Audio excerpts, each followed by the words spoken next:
what's up guys, it's Cube Encoded, and this cube, the Gans SM, is probably the best 303 out right now. Unfortunately, it's also the most expensive 303 out right now, coming at an absolutely absurd $50. So is it worth it? Let's find out. So despite its price, this is a completely stock cube, so it doesn't come with any setup service and it won't be restricted with your preferred shades. This obviously means that you need to set up this cube yourself. Right out of the box, this cube was good, but somewhat underwhelming. The turning had a great feel to it and finger tricks were very fluid. Unfortunately, it was way too fast and a bit unstable. My times were alright, but I wasn't as fast as I was on my GTS2M. Therefore, I changed the nuts from the blue nuts to the green nuts, tightened the cube, and looped it using the overlooping method. This worked great on the SM. It turned what used to be an unstable and floppy cube to the most stable 303 I own. Like, seriously, this cube made any other 303 feel unstable in comparison. Turning is a bit heavy, but extremely fast and smooth, with the magnets letting the cube click in every single turn. Being extremely stable does have its flaws though. The magnets seemed a bit too strong, and therefore the cube isn't that fluid. This means that the cube feels a bit stiff when compared to other cubes, and the turning isn't as effortless as I would like. Nonetheless, the SM is still an amazing performer, and my times dropped like crazy. Actually, let's talk about those times. So, this cube came with a bag that said, "Your ultimate PB renewer,"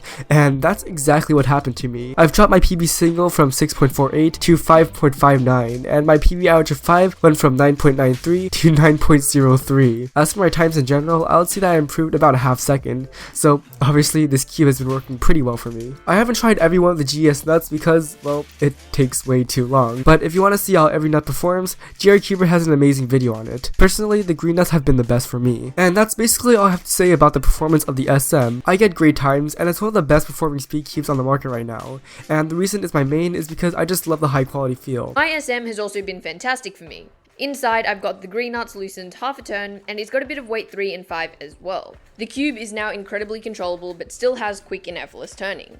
It's also stable enough that I can be a bit rough, but doesn't feel overly tight or restricting.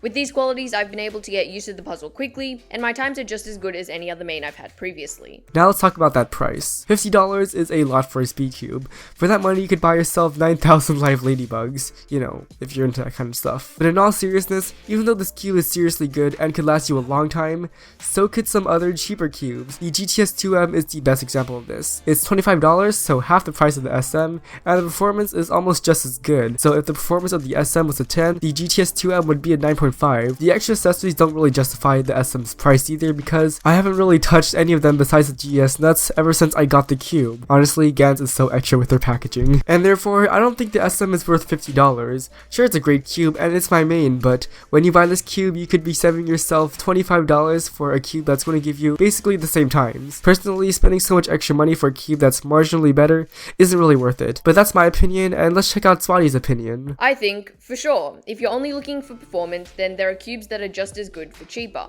However, also don't forget that you're getting a bunch of accessories to completely customize the turning quality, and you're also getting an innovative puzzle with a very cool design. If you can, try the puzzle out at a competition, because it really is fantastic. It's my main, and I think it has massive potential to become others as well.